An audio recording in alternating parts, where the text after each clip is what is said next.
Good afternoon, everyone, and thank you for joining us today.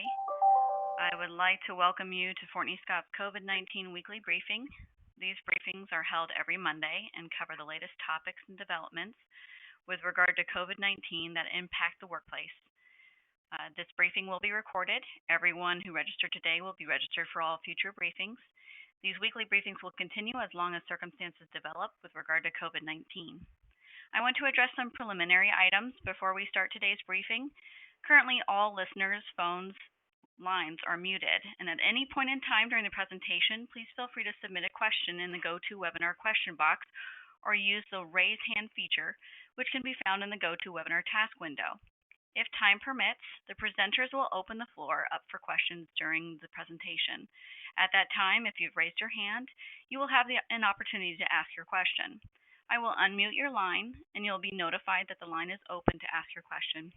Please state your name and either the company you're with or alternatively the type of industry or sector you work in. We will try to answer all questions. Today's weekly briefing addresses legal and HR challenges in the workplace. The presenters include attorneys David Fortney and Nita Beecher with FortneyScott and Senior Human Resources Consultant Yolanda Hunter with Workplace HR, FortneyScott's affiliated HR consulting firm. I will now turn the program over to David Fortney to start our presentation. Wonderful. Thank you, and greetings, everyone. I hope that you are safe and doing well during the COVID times that we're all in. As you can see, in addition to myself, Nita, and Yolanda, we're all working virtually, as we have been for the last, 3-4 weeks. It sort of starts to blur together at this point, but we're really pleased to have a chance to be with all of you today and looking forward to it. Just to make life more exciting in Washington, D.C., as we're presenting this from our homes in this area, we do have a tornado watch, so if we scurry out in the middle of this, you will know that we actually have that type of threat situation we're responding to. But we're going to soldier on and want to give you some of the latest developments with respect to the legal and HR workplace challenges that we are seeing with so many of our clients. So the next slide, please. We'll just quickly note just a word about our firm. And FortneyScott is a woman-owned firm, and we work exclusively in representing employers, such as those of you on the call today. Very broad-based practice dealing with all of the Washington agencies. Often people refer to us as the so-called DC insiders, but we do deal with the full range of workplace-related matters and the enforcement of those matters out of Washington, D.C., and obviously COVID-19 has added a very significant component to what all of those agencies are doing. With respect to, next slide, please, in terms of today, obviously these are informational purposes only, and we would encourage each of you to consult with your respective employment counsel, that may be your in-house counsel or your outside counsel, in order that you obtain specific advice on how these factors affect your circumstances. Well, let's look at the agenda for today, because we've got kind of a jam-packed agenda. We want to talk about, and this really reflects many of the issues that we have been seeing with clients over the last couple of weeks. We want to talk specifically about some of the workforce issues in the pandemic workplace, and Nita's going to lead us through that a little bit to talk. We've come up with a hypothetical. It's just a hypo, but it's one that teases out some of those issues for us, we think. Talk briefly just as a review on terms of which leave is appropriate, in terms of all the new types of leave that are available. We've covered that in prior briefings, but we will review that just to make sure that people remain up to date on that. Then we want to discuss specifically some of the challenges that we see, and Yolanda is going to help lead that discussion for us involving remote workers. Finally, we'll leave you with a few follow-up suggestions and actions that you may want to consider taking. So Nita, let's talk about workforce issues and what you're seeing in the pandemic workplace. Thank you, David. Yolanda and I and David thought that as we walk through this, looking at workforce issues in the pandemic workplace and going to the next slide, the best way to do that might be with a hypothetical. And so if we can, as we look at the next slide, some of you may recognize the names, but we're not going to go there. So here is a company called Macistrom, which has closed all of its retail stores because of stay-at-home orders as a result of COVID-19. However, the company is still selling goods online, so its non-union warehouse workers still come to work to ship the goods ordered from its online store. So the issues as we go to the next slide here are going to relate mostly to people in the workplace. And so let's see what the first question is. For many of you, many industries, deciding whether you're essential is the very first question. Is your business essential? And of the people that are in that workplace, how many really need to be in the workplace as opposed to working from home or not working at all? Obviously, Macistrom has closed all their retail stores, so everyone that was affiliated with the retail stores is either laid off or working from home. And they have determined they're an essential business, and that really is a state and local issue as to whether you're an essential business. There have been, as we have discussed among ourselves, a number of situations where employers have made the decision they're essential and have been told by local authorities not so much. The second question is, if you're an essential business, which employees are essential? Obviously, Macistrom believes that everyone in the warehouse and all the management people in the warehouse are essential. They're certainly essential to getting the goods out, that much we know. But in some areas, employees may be threatened with fines of $500, I think I even saw $5,000 if they, in fact, go out and they're not essential. They go out, and depending on which state or locality you're in, determined. So you may want to have a note and to carry around with you if you're traveling to your work or back, or make sure that your employees have those. Yolanda has a great little vignette from Maryland's governor as to how you describe those particular items. Yolanda? Correct, Nita. Maryland Governor Hogan indicated that as a best practice, any workers who are declared essential, that they have permission slips that allow them as a support document in the event that they are questioned and or stopped as they are trying to get to work. I think that's a clever way of thinking of it. So now we've decided that your business, that I know, doesn't that cute? But that's what he said. It's certainly catchy. We remember it. Yeah. He actually said permission slips. One quick story is, I know the federal government is handing those out for their people, especially their civilian employees going in. So we've decided that your business, that Macistrom's warehouse business, is essential, and we know which employees need to be there. So let's look at the next slide. Can I just say one thing, Nita, before we jump in? Because one of the things, the definition of what are the essential businesses, I mean, banks, grocery stores, pharmacies, there's a number of things. Building supply stores generally are open. On the other hand, most retail, restaurants, hotels, hair cutting, salons, that type of thing, stylists are closed. But there's still a huge sway of people in between there. And I think that varies a lot by state, and sometimes within a state, by city and jurisdiction. So this first slide is really kind of a multi-tier. It's what operations are permitted to be open, what are essential, and then within that, as you mentioned, how to figure out who has to staff those essential operations and ways to do that.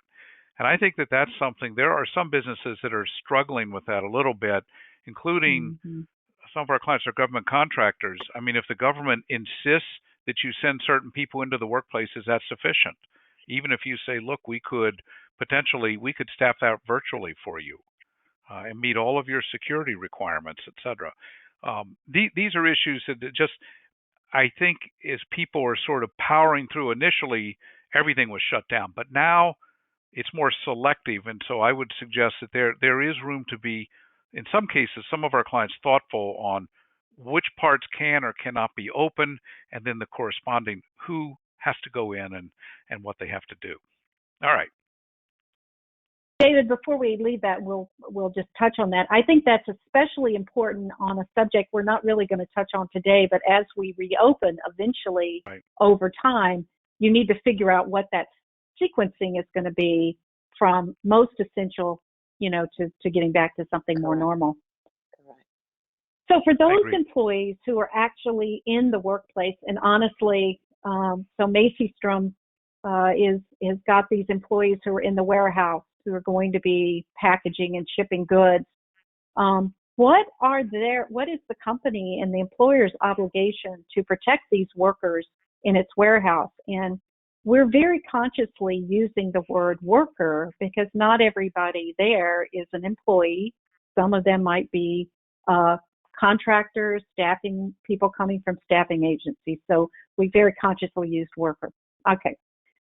So many of us have not spent a lot of time with the OSHA Act. And the OSHA Act 5A1 is called the General Duties Clause. It basically says, and I'm just going to read this because I think it's important, that it requires an employer to furnish each employee with employment and a place of employment which are free from recognized hazards and that are causing or likely to cause death or serious physical harm. Clearly, COVID-19 is number one in the hit parade right now about things that might cause death or serious harm. And so that means that for all those employees that are working in the warehouse for Macistrom, there's an obligation that in addition to all the usual protections that an employer must have around under the OSHA Act, they need to protect them as much as they can under COVID-19. So how do they do that? Well, OSHA has issued a very extensive, I think this 35-page document outlining the sequencing that you use for that kind of discussion. And you need to go around the workplace, and Yolanda's going to talk a little bit more of communications with employees in just a minute, but the employer needs to decide what can it do to lower the risk of its employees becoming infected among themselves, or becoming infected from people that come to the warehouse, whether vendors.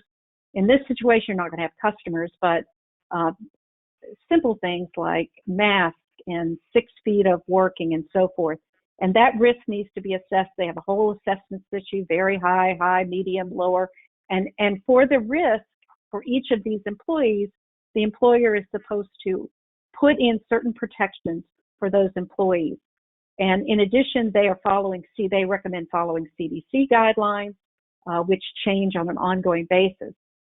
So Yolanda, what is one of the aspects, how would HR need to step in and assist in this process? In this process, you want to make sure that, number one, your decision makers and your HR partners are well informed on the CDC guidelines. In addition to that, if you have a worker that does become infected and or test positive, you want to move quickly and efficiently as it relates to removing that worker from the workplace. In addition to that, you want to ask the pertinent questions as it relates to whom they may have been in contact with. And based upon those responses, you have to be careful with your communications. The person has to remain confidential at all time, and their identity has to remain confidential at all time. In addition to that, when you send out communications regarding that information, you want to be cognizant of how is your structure. Is the person working on shift work? Does it affect just a certain group? Because it may not necessarily go to the entire organization. So it's very important to keep those things in mind as you're relating to the communications. At the same time, following all the CDC and OSHA guidelines for safety and sanitation. Go ahead, David.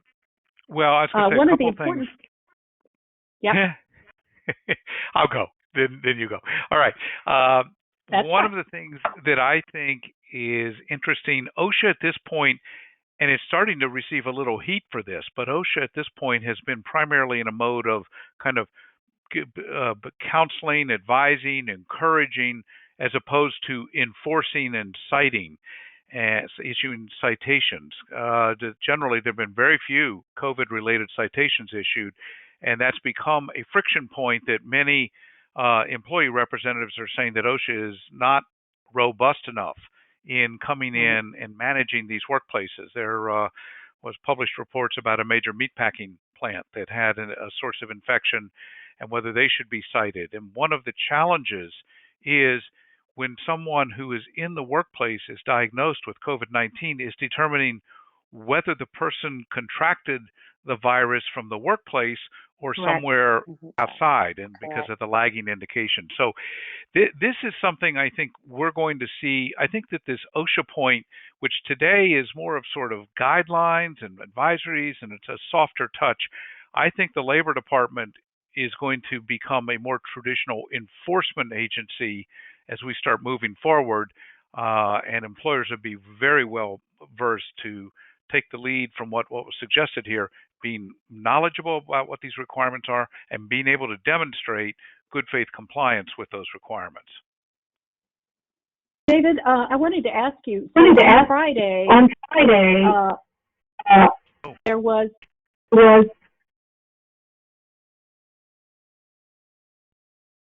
audio issue there. On Friday, there was a movement. Still there. Okay. Shall we try again? There we go. No. So, David, do you want to take? Okay, there we go. The next slide for me, and I'll recall it. Sure. Next slide.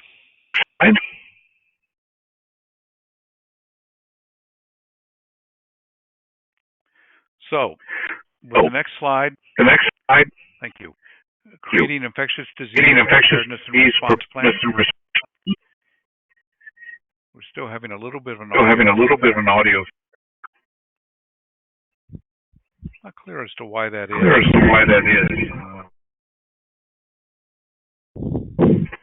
David, do you want to try your handset? Try. Hello? Is this better? We can try. All right. With respect to OSHA and CDC's recommendation to employers, such as our hypothetical Macistrom, to protect workers. And one of the specific recommendations is that we have what's called an infectious disease preparedness and response plan. An infectious disease preparedness and response plan. And one of the items for helping to respond to this virus situation is to have one of these infectious disease preparedness and response plans. So I don't know if Nita is back on yet or not. Not yet. Okay. With respect, let me see if I'll take that. And we'll go from there. First, in terms of the requirements of the plan, we need to implement infection prevention measures. That would include steps for hand sanitizing, frequent disinfectation of the workspaces. Hello?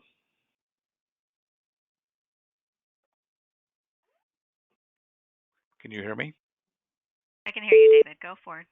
Thank you. Okay. Couldn't tell because it looked like the line went out. Thank you. So we'd have a specific measures with respect to various PPE, not only PPE, but also sanitation steps. And these are some of the points that Nita had mentioned that all of us have heard.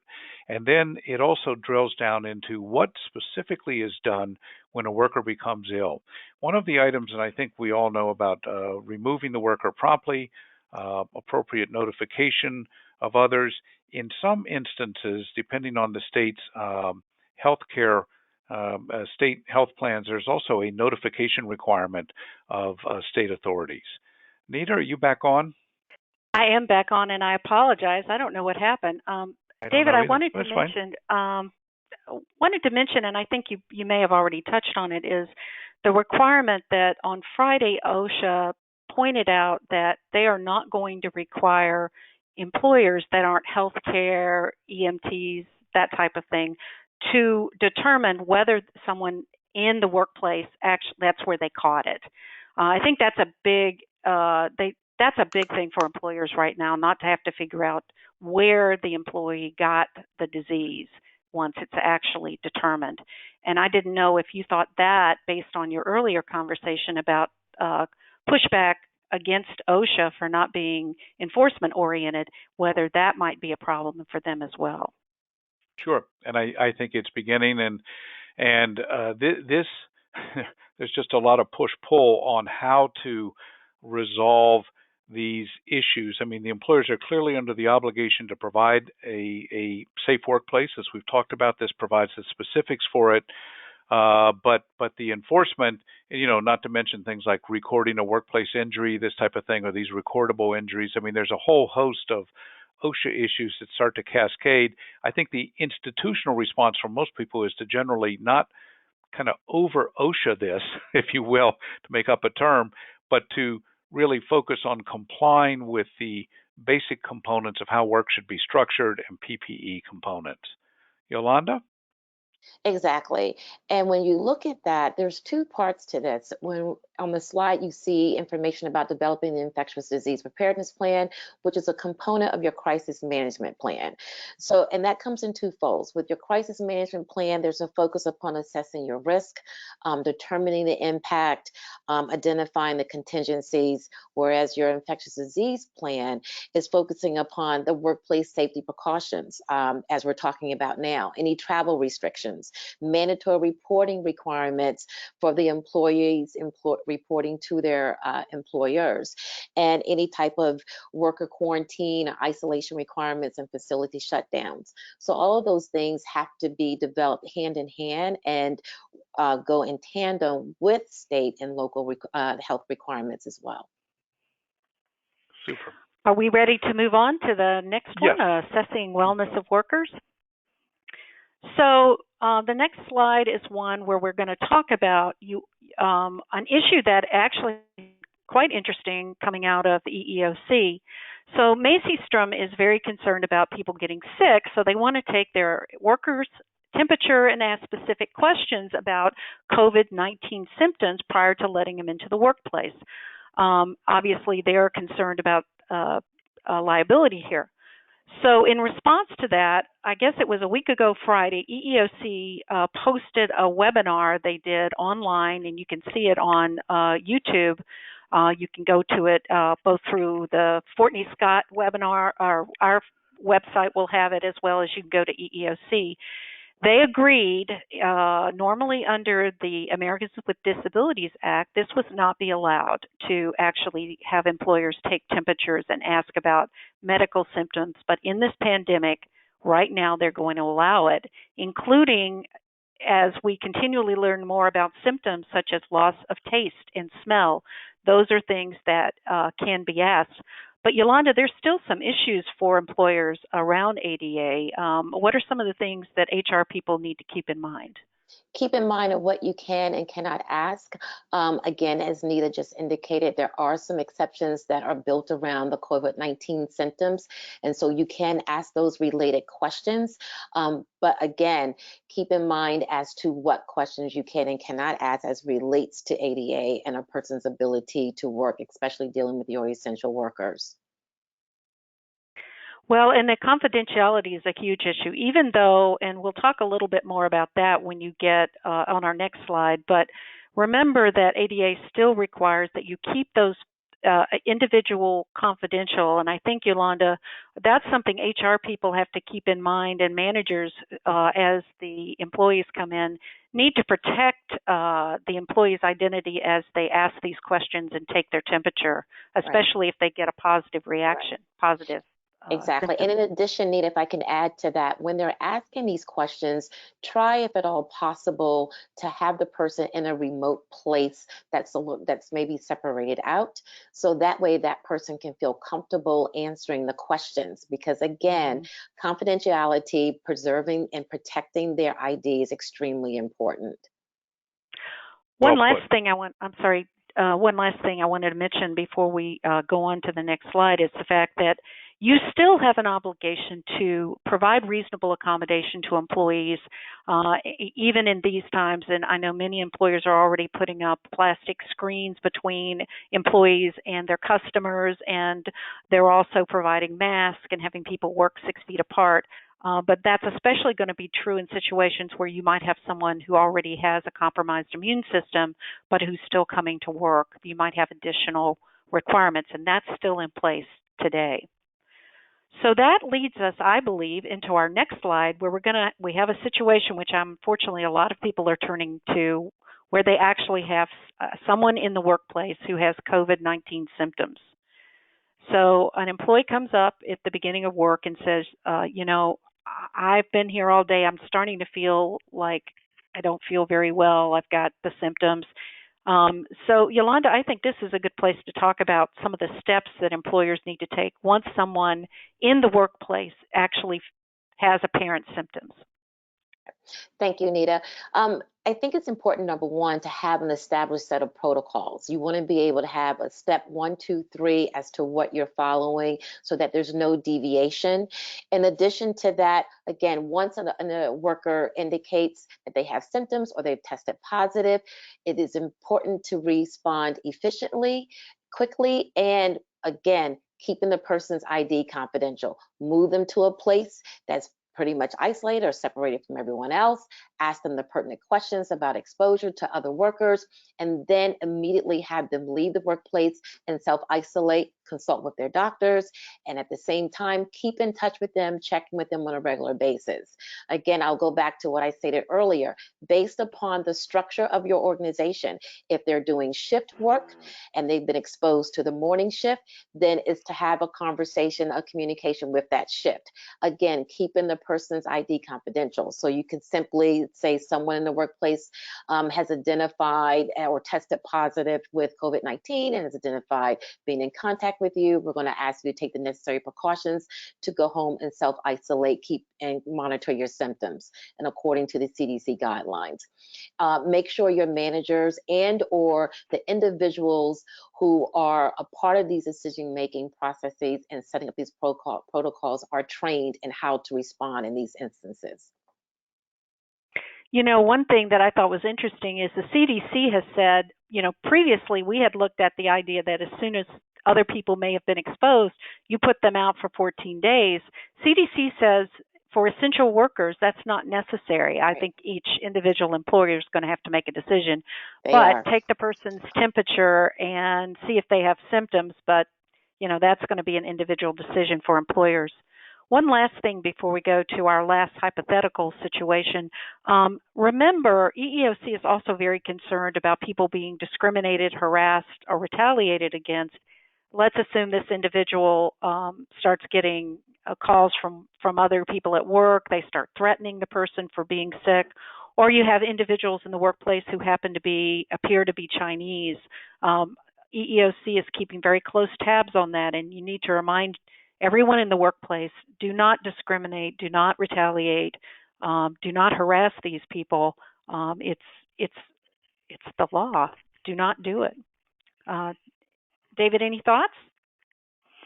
No, I think that those are the key points. And obviously, if you end up with a worker who has been in the workplace and potentially exposed the workplace, in addition to sending them home, notifying folks, which you all have covered, there may also be workplace cleaning. You may need to actually shut down the workplace for a period of time until you can be confident that you can once again provide that back to that safety and health workplace. Okay. That's all laid out. Yep, that's all laid out by OSHA as well, what the levels and CDC. Okay, the last slide in which we're talking, which is the next slide for our hypotheticals, has to do with something we're seeing all over the country where a worker tests positive for COVID-19 and other workers refuse to work at Macistrom's warehouse. So I think, Yolanda, you've mentioned the crisis management plan, but I think in this situation, you absolutely have to have one in place.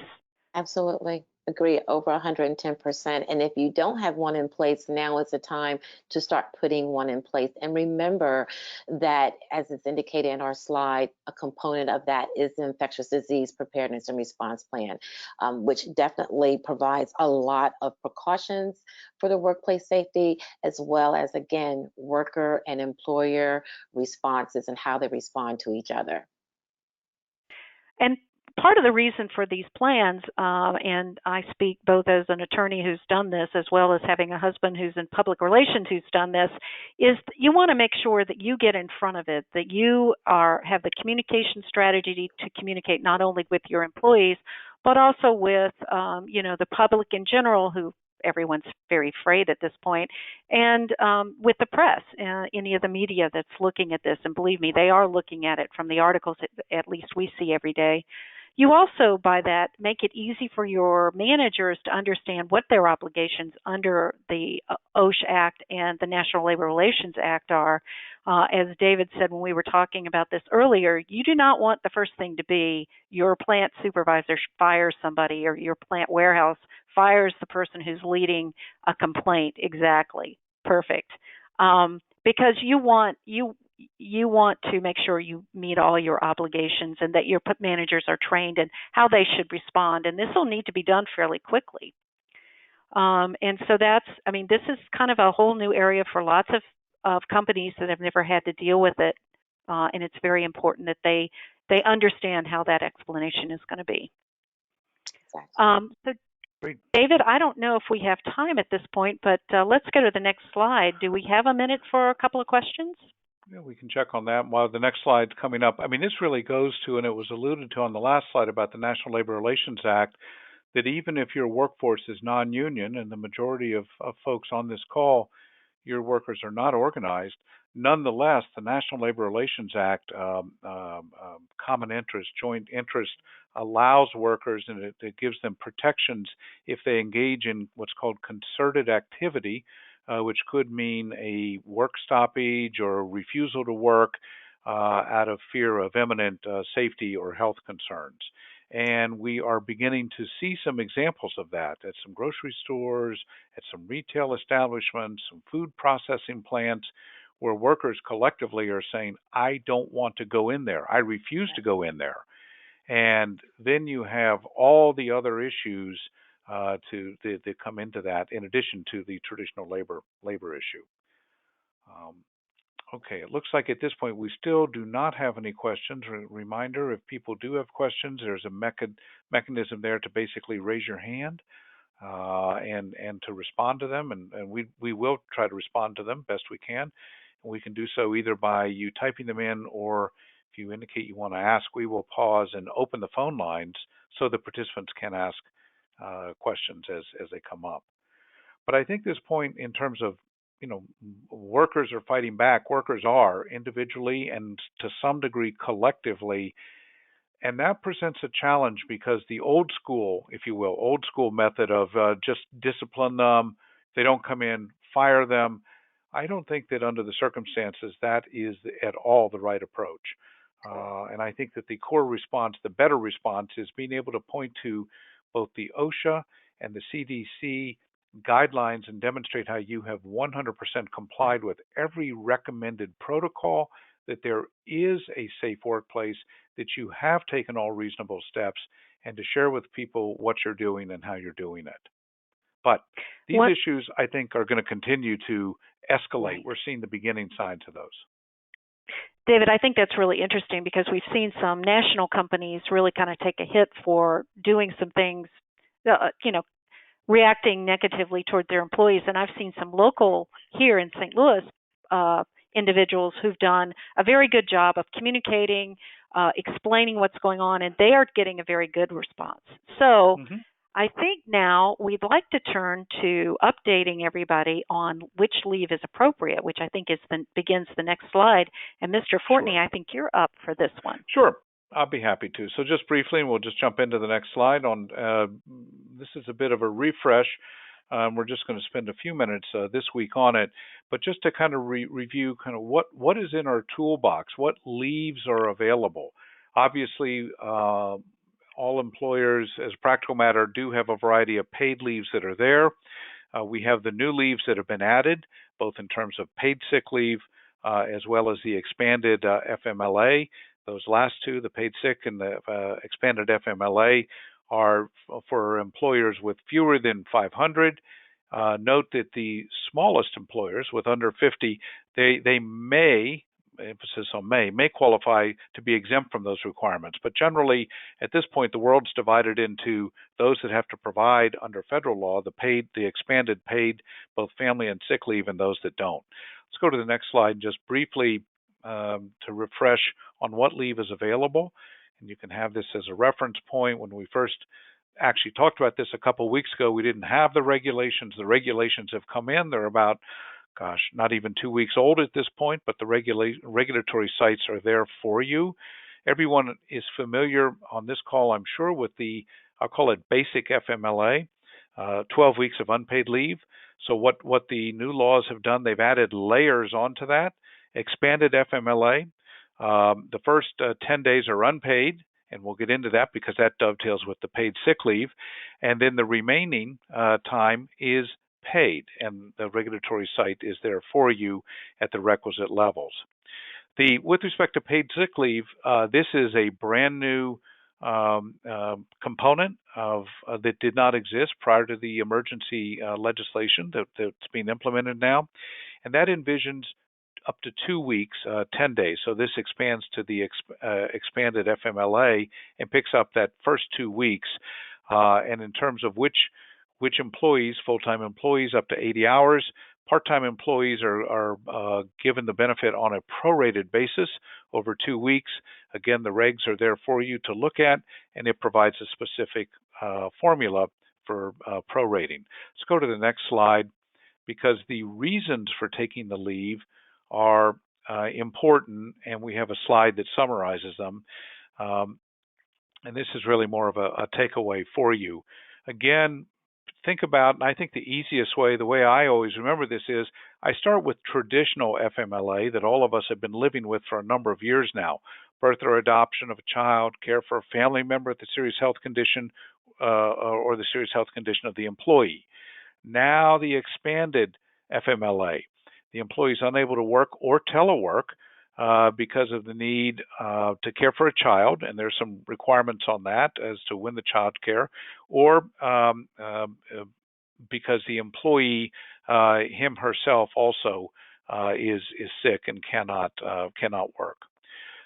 Then the emergency paid sick leave, and that buckets out into the three categories that we have there for you. First is that the employee himself, herself is unable to work or to telework. And when we say work, it generally means either work by going in or performing telework. So not all jobs lend themselves to telework, obviously, but the reasons why the employee is unable to work are spelled out for you there. Then the second group, items 4 and 5 on that list, deal with when an employee is required to care for someone else. So it isn't the employee's own situation, but it's actually the situation of another family member, a child or another family member. And then there's still a kind of a catch bucket of other substantially similar conditions, and that may be specified further and is being specified as guidance continues, both by labor, HHS, as well as the Treasury. So those are the basic buckets of leave: the expanded FMLA, the expanded newly created emergency paid sick leave, a very quick review of the circumstances under which they can be taken, and then I just quickly want to touch on next slide quickly, and we will talk about how these leaves are integrated, because this is really, when you start to pull it together, what I find is the most important part. FMLA, as we all know, you start with that. The employee may elect FMLA, or if the employer has appropriately defined paid plans, the employer may require that the drawdown for FMLA leave, that the employee utilize existing paid leave that's eligible. So if you have a PTO policy, for example, FMLA leave, you could require that the paid leave be used for that. This avoids the problem of what we refer to as stacking, that they can take all unpaid leave and then move into paid leave, or vice versa. With new or expanded FMLA, basically works the same way, that either the employee may elect or the employer may require the use of provided paid leave. So that's just like original FMLA. The new expanded FMLA allows for the same ground rules. Now, paid sick leave. This is different. This is stacked. This is in addition to employer-provided leave. Put it another way, employers, you may not require the employee to draw down or use PTO or other paid leave. This leave is in addition to, on top of, and will typically taken before using the PTO or other paid leave. And that is clarified, and we've given you the citations there. Both the regulations as well as the Labor Department has issued some clarifying sub-regulatory guidance in Q's and A's available both. We've got those sites on our website and the DOL website. So let's talk briefly with that kind of rapid fire background on Yolanda. I'm going to ask you to maybe address a little bit about how you have experienced people as they put that together. So we can go to the next slide, please.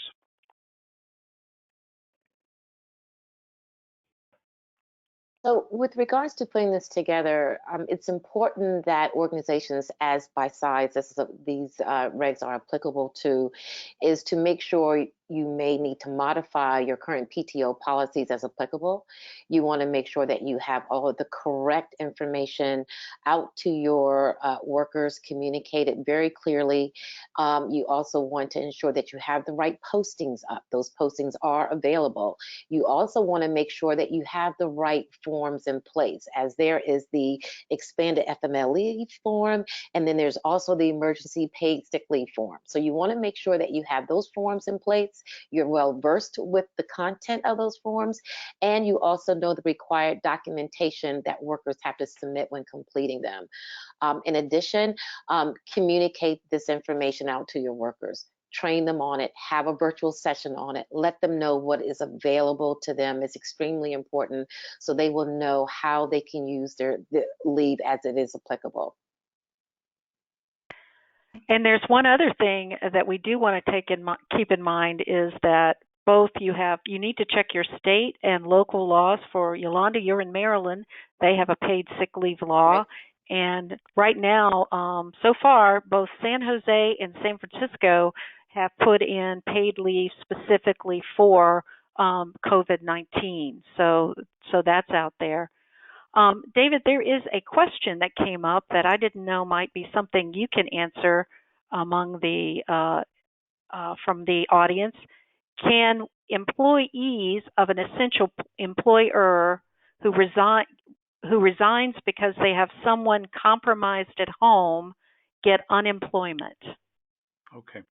So, yes. So the question, can an employee of an essential employer who resigned, and I think the operative word there is resign. Mm-hmm. So as we understand the question, we have an individual who voluntarily separates from the employer, albeit for reasons that they have to care for someone at home.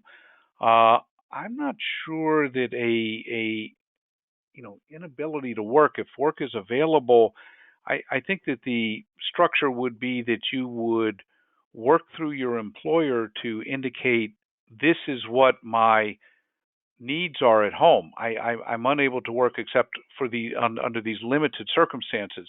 The employer then may say, in my example, Nita, I'm sorry, but I really need someone who can work 35 or 40 hours a week. I appreciate you can only work 10 hours. I understand that. Therefore, if that's all you can do and you don't have any other way of covering your home situation, I, the employer, am going to have to let you go. So that dynamic clearly, I mean, each state's slightly different, but generally speaking, in that dynamic, the employee would pretty comfortably, in most circumstances, qualify for unemployment because it's the employer separating the employment. Right. I would be concerned about an employee voluntarily separating and thinking that would set up a qualification. Correct. I think that's right, too. Mm-hmm. All right. So I think we're ready for the next slide, where we're going to change subjects and talk about layoffs and furloughs.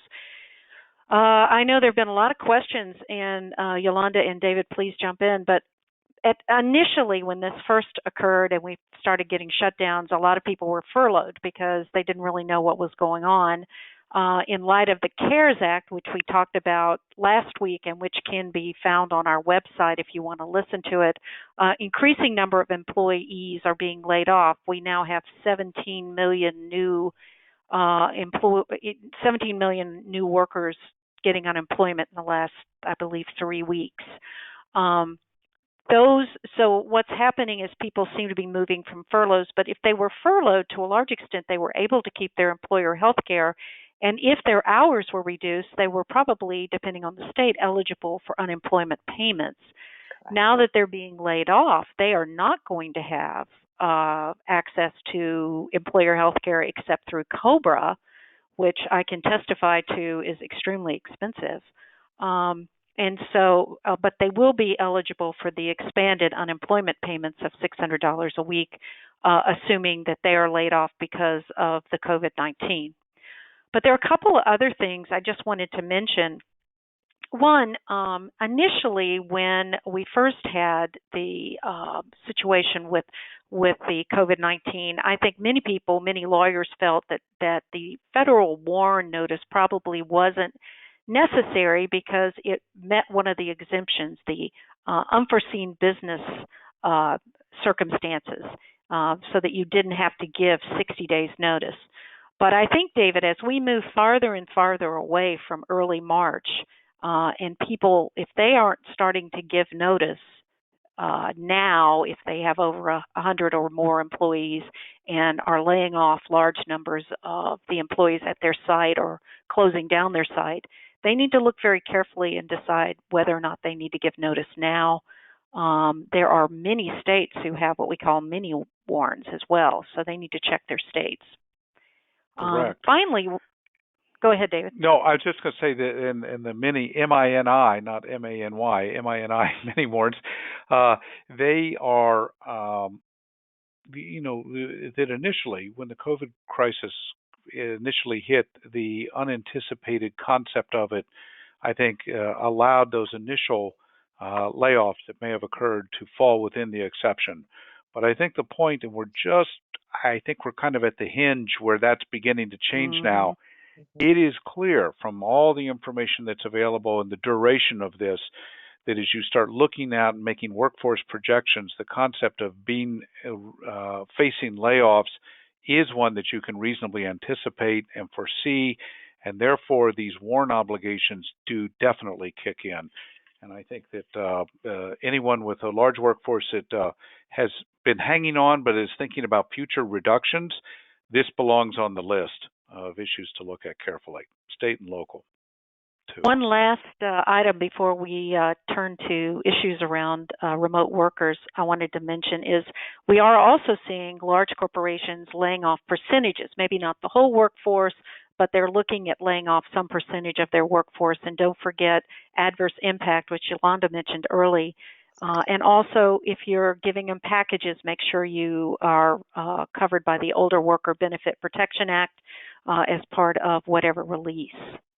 So I think we're ready for talking about the challenges to remote workers. And Yolanda, would you be willing to lead us in a discussion about what employers are finding? Absolutely. And if we can move to the next slide, please. I will say that I am part of a large network of HR professionals, and we have weekly discussions about these issues. And although some of them may seem pretty basic, they are at the forefront for employers of how to work with their remote workers, as well as when we go to another slide, you will see issues that remote workers are having. So I will do a touch point on just each topic here. Tracking time and performance, of course, we can all understandably relate to as that being a challenge. And again, if you have an established time tracking system that you've already been utilizing before this pandemic took place, that should be continued to be utilized. Your workers should be trained, if they're not already, on how to utilize that tracking system. Even workers who may not have had to put in information to their time tracking system before, if you're asking people to do it under certain circumstances, make sure they have access, make sure they have the technology to do so as well. In addition to that, make sure that your non-exempt workers are very clear on their schedules, their obligations of their times to work, and again, their obligation to track time. If whatever happens, sometimes we're dealing with technology and a system goes down, make sure they have access maybe through an app on how this time can be continued to be tracked. When we look at performance, establish performance goals, establish deadlines, check in milestones. If you have shared files or project management technology that everyone can link to keep track of your projects and or guidelines of things that you have been working on, then utilize those tools. But most importantly, make sure everyone is aware, they understand how, and they have access to utilizing those tools. When we look at adaptability, that comes in two folds. One, with the ever-changing regs, is what we've been talking about earlier in this webinar. Your HR departments and decision makers have to be able to adapt very quickly and efficiently to the changing circumstances based upon the pandemic. These regs are changing as we're seeing on a constant basis. We're getting a ton of information on a constant daily basis. So you want to be able to adapt quickly as it relates to your organization, and you want to be able to push that communication out to your workers efficiently and make sure that the information is clear. In addition to that, you want to be mindful and have flexibility with your workers. You have workers now who no longer can separate the workspace from the home space. Everything is all done under one roof. So they're trying to juggle childcare, they're trying to juggle elder care, a whole myriad of responsibilities, while at the same time trying to be productive. So you may have to work with them in flexibility on their schedules. Maybe some may require a compressed work schedule. Some may need to start later in the day than what is of the norm because of trying to be flexible. Anything anyone would like to add to that?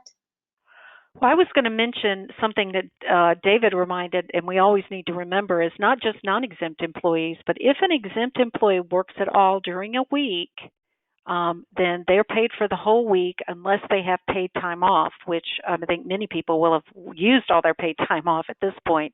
Mm-hmm. But that's something to keep in mind. So all the usual FMLA rules work, and but you may have to tweak them a little bit as far as maybe you don't work 8 to 5, maybe you work 12 to 8 or some other schedule that works for the whole company.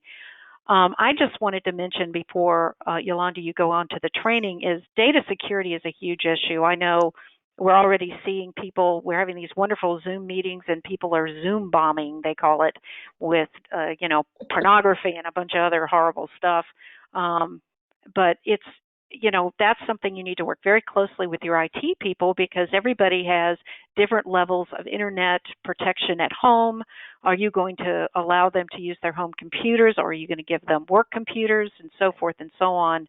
And it's going to be an ongoing and updating constantly.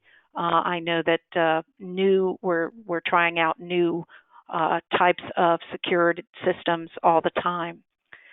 So, Yolanda, you want to close us out on this one with the training and communication side of things? Sure.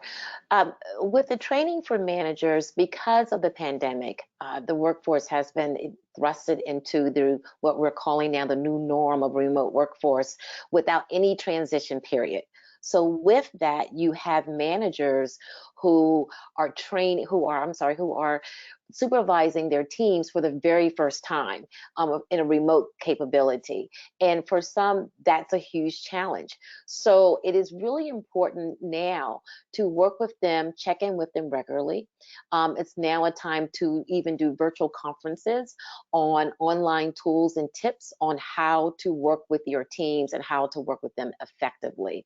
Now is the time to get those types of initiatives really revved up and working with your managers. And maintaining communication and engagement, I can't stress enough, and my HR colleagues and I talk about this consistently, communication and engagement is key and it is essential. You have to be consistent in your communication with your workers. Your communication should be broad, it should be honest, it should be transparent.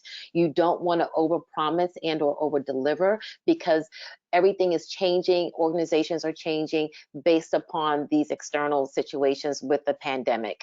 So therefore, you want to make sure that your communications are concise and that they are exact. You want to be able to answer their questions, and you want to be able to listen to them to assess their needs. And that all falls in line with engagement. At the end of the day, workers want to be engaged. They want to hear from you, and they want to have a sense of stability and understanding as we continue to push forward through this time. Next slide, please. I think those are excellent points. One of the next slides coming up, let me just hit a point, a pattern that I've seen several times now. Managers dealing with employees who now have variations in their schedule. They may not be working 40 hours a week. They may be working 30 hours a week with permission because of the reasons that Yolanda's explained. But the managers are having trouble recalibrating the amount of work and the expectations. They still have the person on a full-time schedule, delivery schedule, and they're making various demands. So the manager's either expecting them to work off the clock, unacceptable, or is effectively not respecting that they have received a reduced time or modified work schedule, also not acceptable. So we need to be mindful when those things occur. We want to make sure our managers understand that they are to respect those modified schedules, and to make sure that as you're now talking about the other end of the pipeline from the workers' viewpoint, that they understand that they are entitled to have those approved modified schedules respected and what they need to do to preserve them. So Yolanda, I'll go back to you. Exactly. Thank you, David. That's right on point. And as you see from the list here, these are concerns that we're hearing from the remote workers. Communication throughout all of this, throughout this entire time period, is essential. We all are getting tons of communication, and we need that to understand how to move forward, how to operate. So your remote workers need to understand, and they need to hear from you. And your communication can consist of setting clear guidelines and expectations. Establish the mode of communication. What is it going to be? Is it going to be by Zoom? Is it going to be by WebEx? Is it going to be by phone? And ensure that everyone has those capabilities to able to click into those modes. Set a schedule for regular meetings and communications, and provide FAQs. Provide something that will frequently ask questions. Even do something for as a who to call list, so they can understand if they're having an issue with technology. Who do they call? Who can they talk to? Because you have to remember, your workers are cut off from on-site resources that they're accustomed to having. They are cut off from on-site tools that they're accustomed to having. And also, they're not able to sometimes collaborate with those individuals that help them get their work done. So if we touch upon technology challenges, with regards to technology, remember that it's important to have the right tools in place. Your workers are trying to be as productive and efficient as possible. Not all workers have the capability of having the corporate laptops, so they're using some of their own private technology. So you want to make sure that they have access. You want to make sure if you have IT departments or IT point of contact, that they're doing some check-in calls with them to make sure that everything with them is flowing correctly and that they have full accessibility in order to be productive. And as we look at productivity, those are huge challenges as well, because once again, you've got four major factors going on with productivity. You have remote workers now trying to challenge and juggle schedules with family, workspace, privacy, and a lack of choice. And just to touch upon those very, very quickly, when they're trying to juggle with family, they're trying to do homeschooling with children, space. Some workers were not set up for a home office. So they could be sitting at the dining room table. They could be sitting at the kitchen table. So they have distractions around them that they're trying to manage, which leads into privacy. And then with a choice, right now, everyone doesn't have a choice. They're now in a place where they have to work remotely. These are the only options that they have. So you have to think about those things when it comes down to productivity. So you want to be able to, again, stay engaged, do regular check-ins, have measures in place where you can monitor and look at what they're doing on a day-to-day or weekly basis. When we talk about engagement, it all falls in line within the same thing of productivity. Right. With engagement, you're looking at, again, check in with your workers, making sure that they have what they need, share that you are available, and making sure that they have the tools and the resources available as possible. When we look at uncertainty, we're all in a place of uncertainty. As the stay-at-home orders continue to stay in place, as workers are looking at their colleagues either being laid off or furloughed, or businesses completely shutting down for the moment, it breeds about not only just uncertainty, but increased anxiety. So the key to that is, again, we go back to that one key word, communication. Making sure your communications are consistent, and checking in, which leads to well-being. Well-being is at the forefront right now. Workers are feeling isolated. They're dealing with depression and or loneliness, dealing with this new remote workforce. So if you have EAP programs that you can push out to your workers, push those out. They're great counseling services. They have great coping mechanisms that can work with your workers and help them. Sometimes if you have meetings and your meetings are all about maybe a business agenda, sometimes maybe change your meeting to a wellness agenda, just to focus upon the worker wellness and their well-being. Provide online tools as well as apps that can help them get through this type of time, because they're trying to juggle a lot, they're trying to manage a lot through a period of extreme uncertainty and anxiety, and they want to remain productive and they want to remain relevant. Great. Okay, Yolanda, thank you. That's very helpful. Let's jump to the next slide. And while we're doing that, I'm going to clean off one or two questions that have come in. One is, are we sure that the expanded FMLA leave only applies to employers under 500? Yes, we are sure of that because Congress has so said, but that law may be amended. Second, any thoughts on how to manage requested workplace accommodations if employers have closed their offices and as a result, people are working from home, shelter in place? Do you have to provide accommodations? You run into conflicts, workers' comp, liability insurance, etc. Most employers are ensuring and perhaps providing that they have the requisite electronic, the laptop, telephone communication, and specifying what the requirements are. But in terms of the remaining aspects of the physical space, that is falling on the employee generally, because there's so many variables, it's very hard for the employers to address that. Let me just, because we really are right on our time, and I think it's always helpful after kind of a broad brush discussion like this to try to capture what do you write on that little 3x5 card. It's like, okay, I heard this presentation. What do I need to do? Or what do I need to make sure that my organization has done at this point? So we've talked a lot about the crisis management, which includes infectious disease plans. If you have one in place, make sure that it's up to snuff. Make sure that it's ready to go. Make sure that it complies with CDC and OSHA requirements, and we've detailed that for you. Planning, preparation, and training. Those seem like the basics. I'm always amazed at how often they get overlooked, and they need to be repeated. When you need to respond to these situations, it needs to be a built-in, almost kind of muscle response. That doesn't happen if you haven't planned, prepared, and gone through the exercise. Very key point, all this great information, who's responsible in your organization for implementing these decisions? Identify the decision maker.